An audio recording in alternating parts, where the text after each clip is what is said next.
welcome to Stay Golden. I'm James Preston, president here at Lemoore College, and we are live at the Hope Studio. Really excited today. Stay Golden, we share stories about current and former Golden Eagles, and we spotlight inclusive and innovative excellence. And today, our episode is titled LC, the C is for Culinary. And so to my left, I have faculty member chef Christian Raia, and to my right, I have Santiago, but we just go Santi Rodriguez, who is the owner of Cornerstone Cafe. And gentlemen, it's just a pleasure to have you both here today.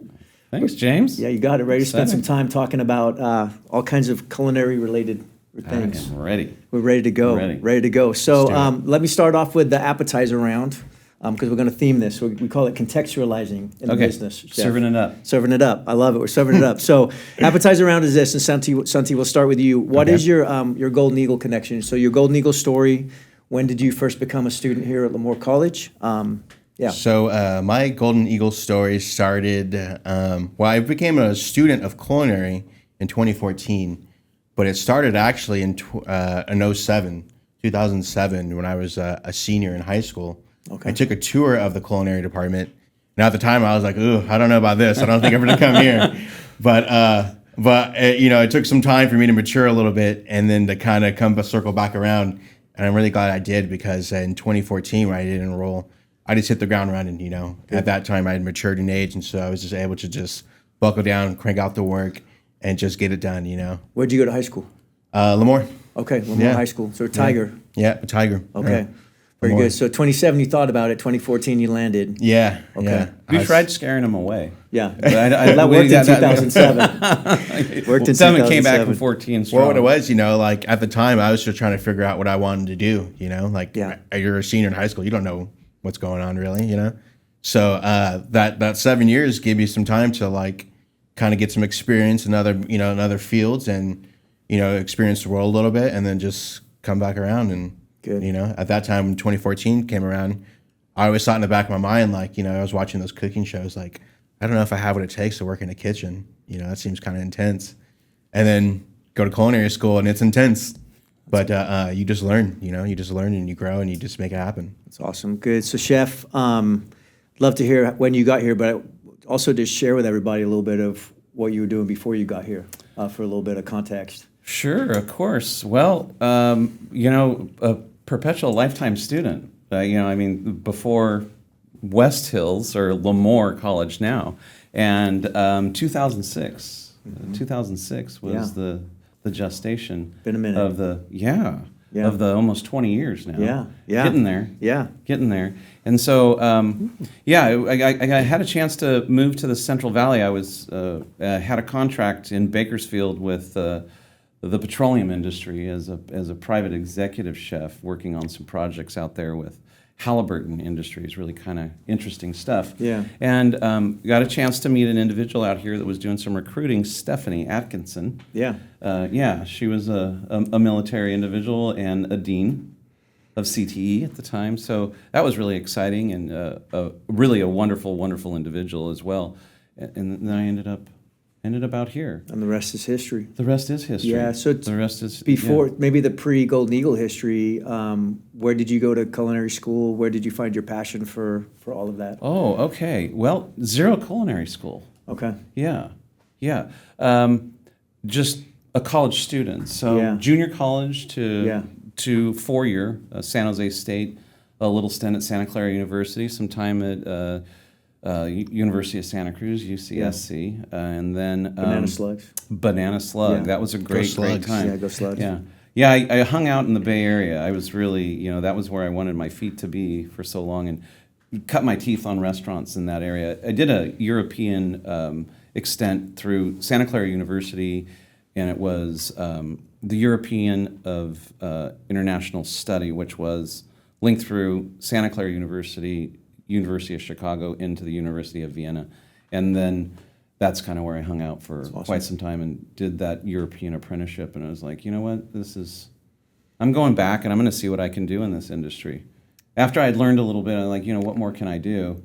And I was looking for some bigger dollars at the time. Yeah. And finance the next degrees, those master's degrees. And the industry allowed me to do that. It gave me a lot of freedom. Yeah, and now you're a primetime, and you've been a primetime educator at the college for 20 years. 20 years. Turning out 20 people into years. the culinary and know. hospitality industry, and you've got so many stories, Santi being one of them.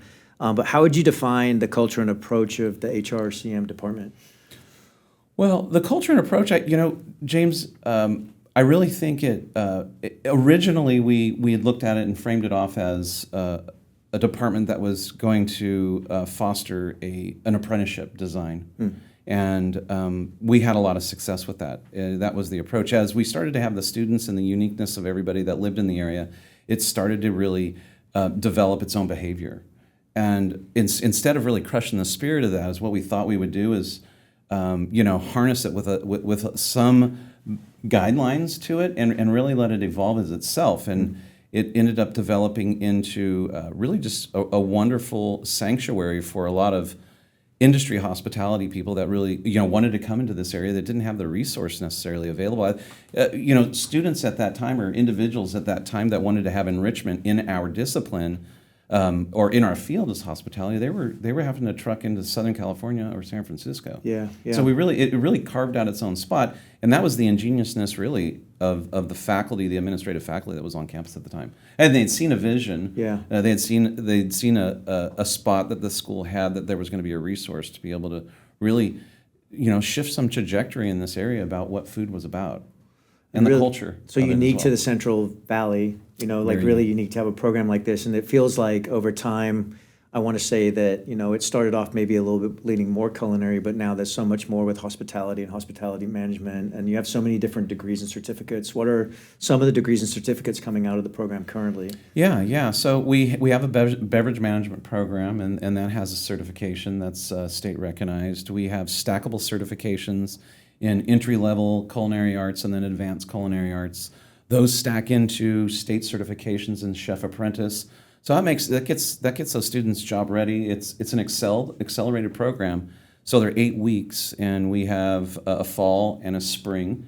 So you're looking at 2 8-week quarters. And like I said, they're accelerated, so they move really, really quickly and prepares them in about a year to really be job ready, again. And then, of course, our bigger guns, we ended up working on the Associate of Arts degree, and we're really, really pleased and happy about that. So those students that are looking at 4 years and then further educations pass out, we're getting them ready for the 4-year institution. And then the direct transfer AST.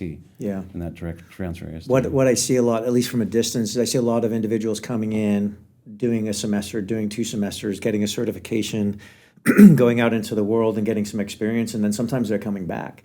And sometimes they got what they need to do what they need to do and to start their own business or be in the field. And it's really fun to watch that evolve over time. Yeah, it's exciting, and that's the culture of the department. That's really one thing that we as we saw this develop like that, we're just like, we're going to nurture this thing and see where it goes. Yeah, kind of ride that wave of I know for me, I went with the associate's degree. Yeah, because I always had in the back of my mind, well, even coming into the industry to begin with, I was okay. Like, how do I start my own business?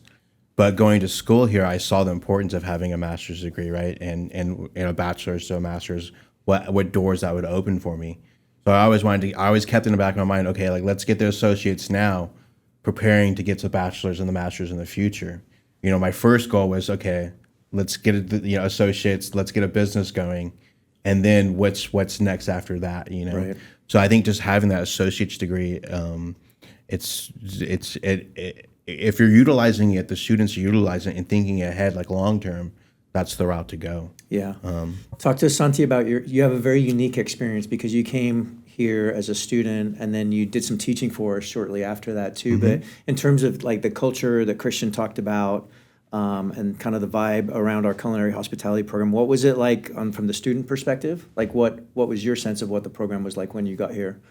So for me, and when I was a student here, we kind of just hit the ground running. We learned the basics to, the food safety, the sanitation, the food prep, how to interact with customers.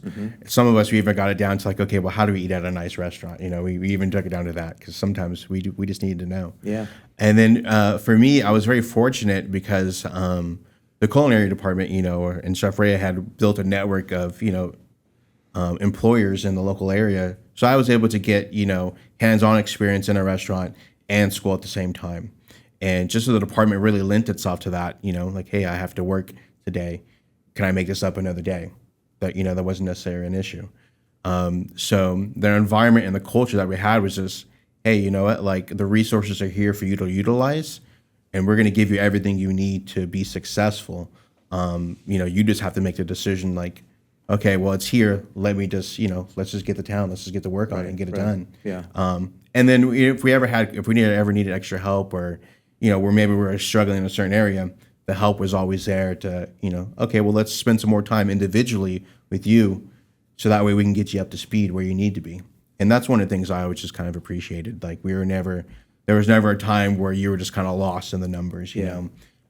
Every relationship that we built there is very personable with the instructors and the cohort, To this day, I work with a number of, the individuals that I went to school with. They help me with a lot of my bigger catering jobs, or whenever I need help with an extra event, I call them up and they come into town and we knock it out together. Yeah, no, it's been amazing to watch. I think when I think of our culinary and hospitality program, I think of hands-on. I think of a lot of flexibility, and I think both of those things are huge for the industry. But I also see this sense of connectedness and community that's been built over the years, and that evolves over time. When you do it for more than a few years, you kind of build that, and those networks and that sense of community really starts to evolve. Christian, how does education in your classes look now in 2025 compared to 2015? I know you've always been very innovative in your approaches, and I know the basics are the basics in terms of the hands-on and the skills that are needed. But COVID changed a lot of things in terms of our approach and how we do instruction. And as generations go by, we need to adapt and think about different learning styles. So what does it look like now compared to 2015? Yeah, the trajectory definitely changed. And, COVID was a component of that, but I'm not just sure that it was not just, kind of the natural pattern, too, of life to some extent. Right. It was exciting. Just about that time, we were shifting trajectories in the design of the program as a whole. So we were going through a completely different rewrite on curriculum. And that worked out well. As we were, kind of had that little bit of lull in space, it gave us that opportunity to kind of jump ahead of ourselves and really, really look at what our new generation, to some extent, was going to look like as a student. Right. And, we had a really heavily work-based program originally, and then that language of education wasn't kind of coined that way on campus, and now we're in a work-based component again. Right. We're leading in this new space with a newer generation of students, and we could, prior to that, in Santi's time, design work into the program that would give that skill set for them to be able to be job ready. There still was an academic component, but it was, we were what, Santi, like 3 events a week, possibly? Yeah. In your days? Grinding. I mean, yeah. We were grinding. And, so we had this, we had a design of a student that was, performance driven, Right. and then academic driven. Right. And now a little bit of an inverted model. Yeah. A little bit of an inverted model, academic driven, and then that performance side, and that's kind of where we're at. How do we do that? How do we look at the skills that the students are walking in with, showing that they have a talent at this? Where is it at? When's the light going to come on? Yeah. And then put them into a performance situation. And that's where skills labs comes in. And that's what happened. We switched into the skill lab component, which are kind of work-based designed, definitely work-based designed, led by conversations with our industry partners, what their needs are, and then putting them into a timeline. Yeah, and I think we've seen that replicated in a lot of classrooms since COVID. There's a phrase that we use called flipping the classroom. So traditional education is very much, they call it sage on the stage or lecture-based, where during your time in class as an instructor, you're really just lecturing and giving information.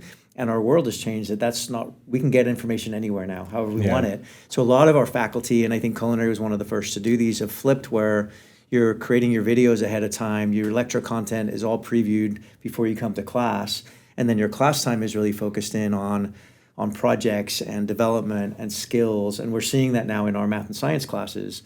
But I think Culinary has been doing that for a while, and it's been really fun to watch.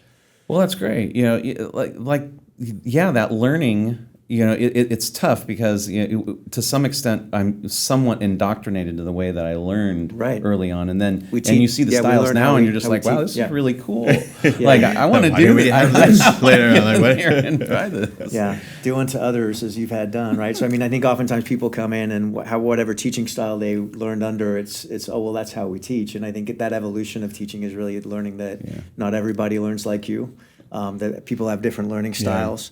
All of that. Santi, let's talk about your business. Yeah. Let's talk about your business. So Cornerstone Cafe, shout out Cornerstone Cafe, located in Hanford, California, downtown. Downtown and inside Fast Plaza. It's, I just got to say, it was just such a blessing to just be able to open that space. When I first, like I mentioned, when I first got into hospitality, I always, in the back of my mind was, okay, like I remember in my first interview at a restaurant, they asked me like, well, what's your 5-year plan? And it was okay to open my own establishment. That's to own my own business, my own restaurant. And it took longer than 5 years, but by the grace of God, it happened. And fortunately enough too, it happened with no debt. We were able to just save money and do it, a smart way to where costs are down and we're profitable from day one. So Cornerstone Cafe, it's located in Hanford on Main Street inside Fast Plaza. And I initially got the call for that space in February of 2023. And I was like, I don't want to go there. There's no kitchen, there's, what am I going to do there? I'm not really a big coffee guy. But I was like, okay. So I went in and I checked it out like a month later. And I was like, man, it just kind of felt at home. When I walked in there, it just felt home to me. And that's kind of what we push for. When you come into there, my staff, my wife, we really do our best just to get to know everyone that comes in there. Because we have our customers that come in repeatedly. We see them 3 or 4 times a week. And so when I built that place, it was more than just about owning a business. It was about, okay, well, how do we empower our community? How do we let people know that we appreciate them coming in? And so that's what we do. We take time to know our customers, who they are. We listen to them. We know what's going on in their lives. Our employees, I always had it in my mind too, okay, well, if I need to make less money so I can have a better impact for them, then that's what I'm going to do. That's awesome. So, we pay our employees above minimum wage from day one. And then fairly shortly after that, we have 2 of them now that are making $20 an hour.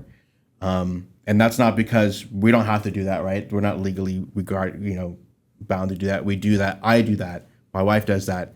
So that way they can have a little extra money in their pocket and they can, and want to come to work and enjoy working for us. Awesome. And that was a very conscientious decision. And you do both, like you have your location downtown, but you also do catering. Yeah, we do catering. Yeah. We do, so the downtown's Monday through Friday, 8 to 2. Yeah. You're going to get like a light breakfast, light lunch, some coffee, grab and go type, Yeah. Wednesdays are breakfast burrito days. I highly recommend that. If you don't come in, you're messing up. Make a good choice next coming Wednesday. Every Wednesday from now on. Yeah. Make a good choice. Yeah. They weren't on the menu at first, and then we put them on the menu, and by far Wednesday's the day. Like they sell out around like 11. So if you want one, call it in. We'll save you one. All right. You got that? You got that podcast crew next Wednesday? Yeah. Yep. Cornerstone. They're so good. Yeah, Cornerstone. Big party Wednesday. But we also do catering. We do catering. So we do weddings, we do banquets, we do nonprofit events. We're jumping into the farmers market, God willing, this next coming season. We did Winter Wonderland, and so we try to say yes as best we can. If we can do it, we say yes. So what did you learn from? This is kind of next to last question, but what did you learn from the culinary hospitality program at Lemoore College that you're now applying in being a business owner in this field? Man, everything. The foundation of my business is built on the skills I learned in culinary. Everything from just how to work 12-hour days to how to plan a menu, how to price it out appropriately, how to organize, how to dictate what needs to happen. All those skills were just learned in hospitality. Before we opened the physical location, I was just a caterer, and we did a lot of catering events back in the day. And so just seeing how everything was kind of functioning and and running, when I was a student, I kind of just kept that knowledge tucked away in the back of my mind. Okay, like this is how you organize a meal for 1,600 people. Yeah. This is how you buy food for that many people, right? The basic math. And a lot of that stuff maybe seems intimidating at first, but when you get down to it, it's just basic multiplication and division. Math matters. Yeah, just basic math. Does matter. You know? Shout out math faculty. And yes, so, math fans. We just kind of learned, just kept note of that stuff and tucked it in the back of my mind. One thing I've always tried to do as an individual is like whatever situation I'm in, there's always something to be learned, whether if it's something good, like what not to do, or something positive, what to do. Yeah. And so, I owe what I have now to what I learned in culinary. That's awesome. There's no other way to say that. Well, I'm proud of you, man. I'm proud of what you're doing. Well, thank you. And I'm grateful for you in terms of what you're doing for our community. I was sharing on one of the previous episodes, my wife and I just moved down to Kings County 14 months ago, and it's just an incredible place. And it's just a great place that I wish we would have moved 10 or 15 years ago. Yeah. But it's really amazing to see our students thriving and giving back and thinking about not just their business, but the community at large. So you got to be feeling the same way, man. Yeah. Some great talking points, Santi. A few things I want to just talk on really, really quick that you had mentioned, and really, really wonderful stuff. I love the advocacy there at dropping out that narrative of minimum wage. We really, really try to take that out of our language. Minimum seems like that is the minimum skill individual, and you're like really raising the bar, saying, hey, these individuals there's a worth here, and it's not what's minimum. We talk a lot about that in the hospitality industry because that is one of those driving forces. Like everybody's first entry-level job is this minimum component, and is that a minimum worker? Like, right? It's a weird play on words, and so dropping them in and having them make some good money, some realistic money that they can do something with and make changes for themselves and their lives in a better way is great. And you're leading that path there in Hanford with that property. Another thing too, a lot of the colleagues that are in the area and seeing that, we cross over lots of times on events and see each other and your name comes up a lot as not just a student in the days and having a relationship with that, being a colleague now and, a friend and being able to see some of the great things that you're doing. And you're knocking it out of the park.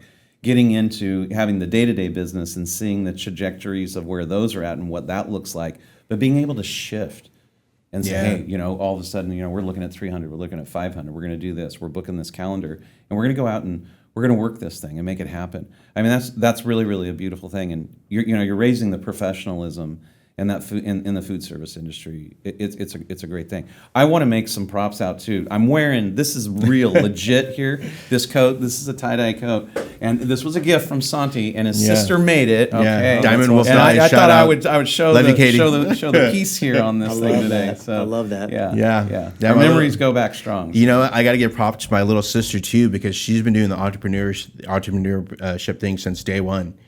She struck out and I don't think she's ever had like a 9-to-5 job. She's always just kind of done her own thing. And, she made tie-dyes, she does screen printing on shirts, and now she's making cowboy hats. So, I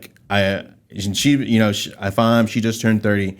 So she's been doing it since she was like 18. So I'm like, man, Katie, like I got to give you props. If you watch this, like, that's awesome. Shout out to you, man. That is awesome. My older sisters too. I'm like they're crushing it too. They do their own, they work their normal jobs, but then they have their own little balloon business. Rodriguez Sister Balloons, where I love it. They're crushing it too. Yeah. I love it. We'll make sure to put like social media handles on our outro when we put this thing out officially. So pre-dessert round, and then I'm going dessert round. Ding, ding, ding. Yeah, pre-dessert round. 2030 vision. So 5 years from now, if you could write the script for the culinary hospitality program, what do we look like in 2030 at Lemoore College? 2030. Well, we're still gonna, we're still looking at what that design looks like for ourselves, making sure that we're evolving where our community is, and delivering a student that's strong, that's healthy, enriched, strong, knowledgeable, and ready to put some energy into what the future looks like and the progeny of this area. I mean, we're sitting in the breadbasket, right? And we hear this talked about all the time. The world, this is the world leader of agriculture here. Right. And, that's a home run hit for all of us, especially in our industry. I mean, we got to go out and brag about this. sometimes we have to be careful what country we're in, how heavy we're bragging about it. But I tell you what, I wear that on my sleeve constantly. So having those students get an idea of what that really looks like and what kind of force is behind that when they're out there looking at what our industry is going to turn into. We're looking at projections all around 3035 with the beverage industry trending, with the hospitality, travel and tourism. We're really, really hoping for a travel and tourism component into our side. The hotel and lodging is strong. It's in curriculum build, so that we're going to look at that too, and that's a vision. That's what's happening. That's a 2030 Maybe we're vision. going to a general ed course, James. Yes. Yeah. Let's get it done. Global Epicurean history. I love that. Yeah, I'm going up on that I one. love It's got a that. huge history component and a Global lot of fun cooking Epicurean going on. history. Yeah. Yes. It's got the title. It's got the title. Santi, for you, 2030, for yourself, for your business, or both? Oh man! So for myself, we're just kind of talking about this a little bit before we started the shows. That's what we're working on now. Is okay. What's the next step? How do we grow? What's the next area? And maybe it's the cafe. Maybe it's the catering. Maybe it's more retail. Coffee retail. That's kind of what I'm mulling over right now. Me and my wife were talking about that. What's the next step? Very cool. When we opened, we kind of thought about like, okay, I always wanted to kind of just get this place running, get it self-sustained, and then go on to the next project. So I'm also kind of thinking about maybe going back to finishing up my degrees. I think that's probably a wise decision. So Awesome. Good. So this is now officially the dessert round. This one's not on the script. I'm going to give you a multiple choice. First concert or best venue for music in California? That's your choices. So who wants to go first with that one? I'll take one that. One or the other. You got to either go first concert or you got to go best We venue. can't have. Okay. One or the other. I'll take this, and they don't align because definitely not my first concert. But best venue, Frostoff Amphitheater, Stanford University campus. Oh, I have to take that one as probably one of. I mean, a lot of shows under my belt there, and every single time. Best show you've seen there? Best show I've seen there. Ooh, I would have to say it's a tie between James Taylor and Bob Weir and the Wolf Brothers with an ensemble behind it of orchestra that was part of the music department. That's awesome. Yeah. That's awesome. It is Mickey Hart was there with the Rhythm Devils, so there was a lot of other stuff going on. It was a huge show. I'm feeling the tie-dye right now, too. You gotta be feeling the tie-dye. Yeah. You gotta be good. feeling the tie-dye. Yeah, I got to see, I saw Toad the Wet Sprocket there. Oh, hey, okay. Way back in the day. They're from Santa Barbara, but my fiance at the time took me there because they actually played in Fresno at a thing called Edge Fest. It was down by Riverside. Oh, okay. Like way back in the day. And I was in a band way back in the day. And so they were my favorite band. And they were the wait, what did you play? I played bass. Oh, okay. Yeah, Chum of the Frenzy. Check it out, Apple Music. Uh-huh. So the story goes, like, Edge Fest was going off. Toad was, the final act. But our band had a gig that night, like, in the Tower District. And so I missed them completely. And so my wife, not my wife at the time, but my wife bought us tickets to go see them in Stanford, like, a couple nights later. And I already knew I was going to marry her, but that was like that was icing on the cake. She gets me. She gets me 100. Santi, best venue or first concert? Oh man, I haven't been to too many venues, but I'm a punk rock kid, so nice. All the venues I used to go to were just small little hole in the wall, grungy places. Yeah. The first concert I ever went to, my sister brought me tickets. I was, I think, a senior in high school to see Danzig, like a metal band. Oh, yeah. And at the Great Rainbow show. Ballroom in Fresno. And Woohoo! I remember getting right Props up to to the Fresno. stage, and like they have like that wrought iron gate that kind of separates you, Yeah. from like the band. And I remember just going home and my body just being bruised from the front from being smashed up against it. And I had the best Do you have any time. mosh It pit? was Do you have so any mosh fun. pit tips? Like, how do you get in a mosh pit and not get injured? Like, is there a technique to Man, that? if you're getting into the mosh pit, you better just be prepared. Like go in there like ready to, Lock in. not to like hurt anyone intentionally, but there's a lot of energy that's going on. Yeah. So like if you're, don't half-ass it. I don't know if I could say that, but I am. Just go in there full force. Good. Well, gentlemen, thank you both for joining me today. It was great to hear about, the development of our program. It's great to hear about our graduates that have flown from the nest and doing great things. So that is a wrap. Not the sandwich wrap, not the WRAP, that kind. But we have those, by the way. Not the MC, not the MC kind. No, but I could say LC Golden Eagle Culinary Skills, learn, launch, land, pay the bills. I could kind of drop something. I could do that kind of rap, but I'm not going to. But I do want to shout out our team, our new podcast studio team: Devin Cardenas, Hunter McKendall, Anna Philippe, Alexis Andrade, Braulio Garcia, Amber Myrick, who's our marketing director, and Antonio Tony, who's our marketing assistant. So thank you, everybody. Stay strong and stay golden.